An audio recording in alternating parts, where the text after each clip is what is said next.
So where does this come from? Where does this idea that foreigners hurt native, prospects come from?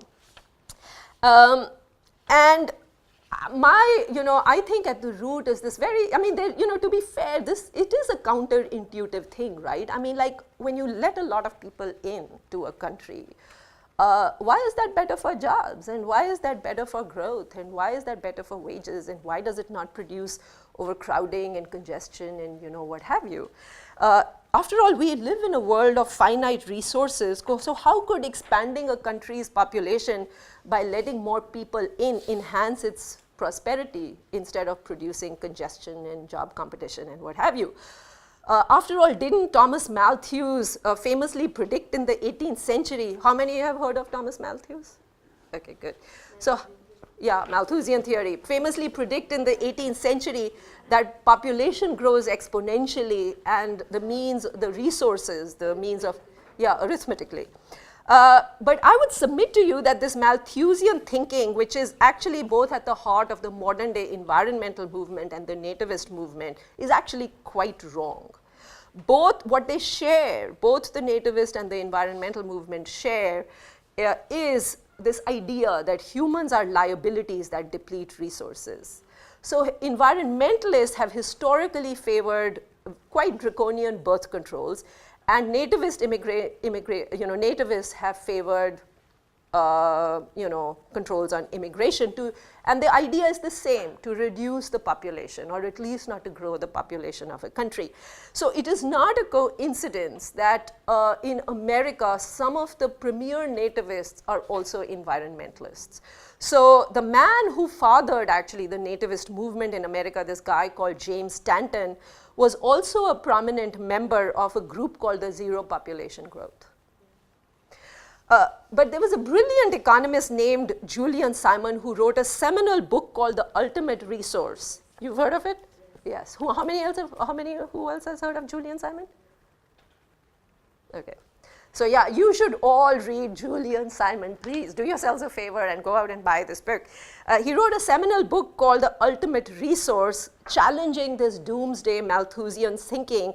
Malthus had predicted that population growth would lead to mass starvation and war, and a lot of people would die, and then population would come back to a sustainable level, and that this cycle would keep repeating itself.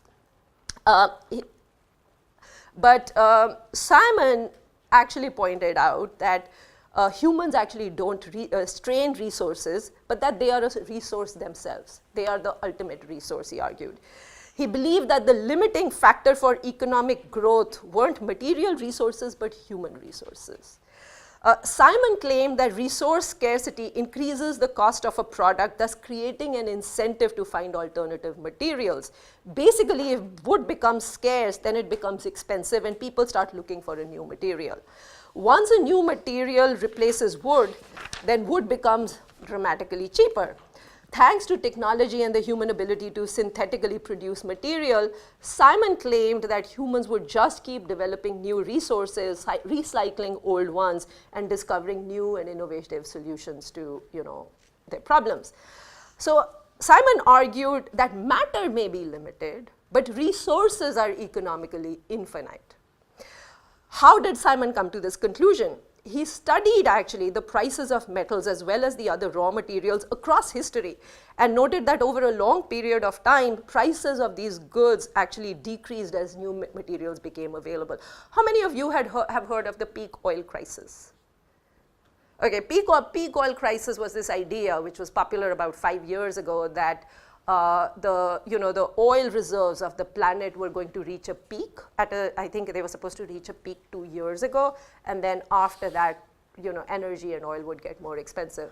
Well, America had a fracking revolution, and oil is going at, shale and fracking, and gas now in America is, cheaper than it has been in the last 15 years. It's going for $2 a gallon.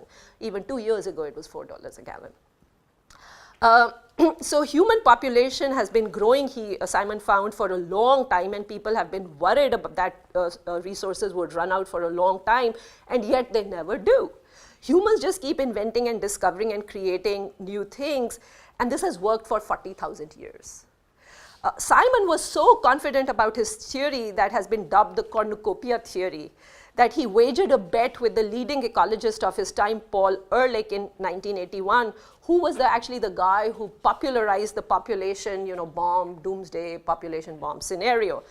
So Simon told Ehrlich to pick any raw material he wanted and any date more than a year away he wanted.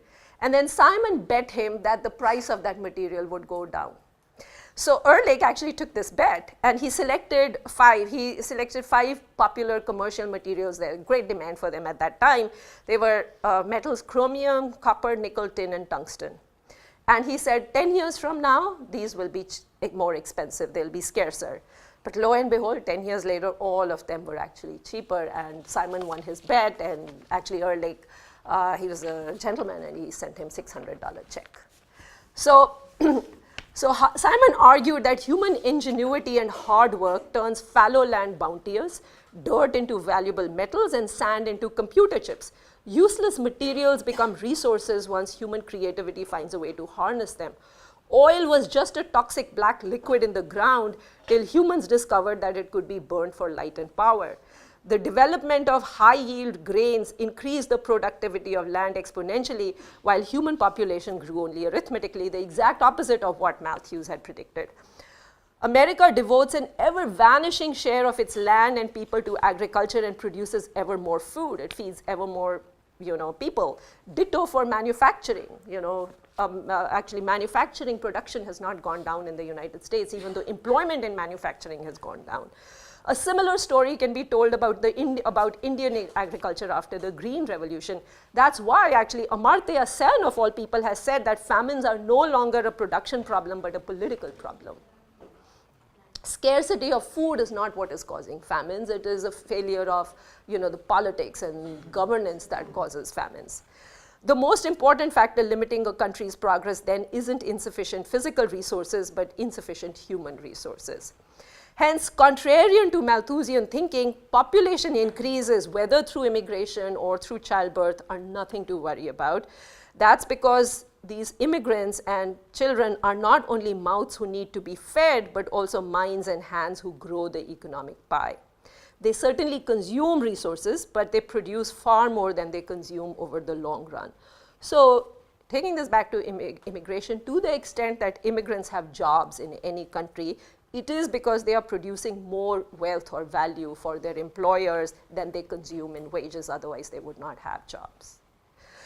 Now, neither Shiv Sena nor the Brexiter nor Trumpists would think that it was smart to say shoot down foreign planes that were airdropping free television sets or computers into their homes, right? Why is it not equally foolish when they start shooing away the source of this wealth, which is namely human beings? In America, actually, this is none of Julian Simon's particular theory is you can debate this, but economists in America unanimously agree that immigrants actually increase native earnings by about $40 to $50 billion annually. High-skilled foreigners, Indian, Chinese, and others are nothing but everybody understands they are a net boon. They have given Silicon Valley an unbeatable edge in the global IT industry, making America the innovative hub of the world. They create high-paying jobs, raise native wages, and contribute more to the government revenues than they consume in government services. H-1B visa holders have contributed between 10 to 25% of the aggregate productivity growth in the United States from 1990 to 2010. I mean, that's pretty remarkable. And a 1% increase in total employment of foreign STEM workers, which is science, technology, education, and math, engineering and math, increased the wage of native college-educated workers by 4 to 6%. And between 2001 and 2010, each additional 100 H-1B workers were associated with an additional 183 jobs among US natives. Now, this is all conventional wisdom in America. What is questioned in America is the economic impact of low-skilled immigrants from Mexico and Latin America, farm hands, day laborers, construction workers, maids, babysitters. But even these immigrants don't threaten American wages and jobs. And let me give you a personal example to show you why that is the case. So as I said, I live in Michigan, which is a very cold country. I have a house which has a very big lawn, and you don't have Malis walking around providing you services, at a pittance in Michigan. And I had a big problem, like, just maintaining, my lawn and pulling out weeds and, what have you. And so I was trying to keep up for a while and couldn't find an affordable lawn care, service. And finally, I was just about to give up when my husband founded this one guy who was actually fairly reasonable. So this guy was actually an Iraqi Chaldean. Let's call him Jacob. And he was actually able to offer me a pretty good, price. And the reason was that he had managed to get seasonal work visas for Mexicans. And, for low-skilled Mexicans. Now, if you go to California or you go to Arizona, which are kind of border states in the United States, there are a lot of undocumented people over there. They just hop across the border. And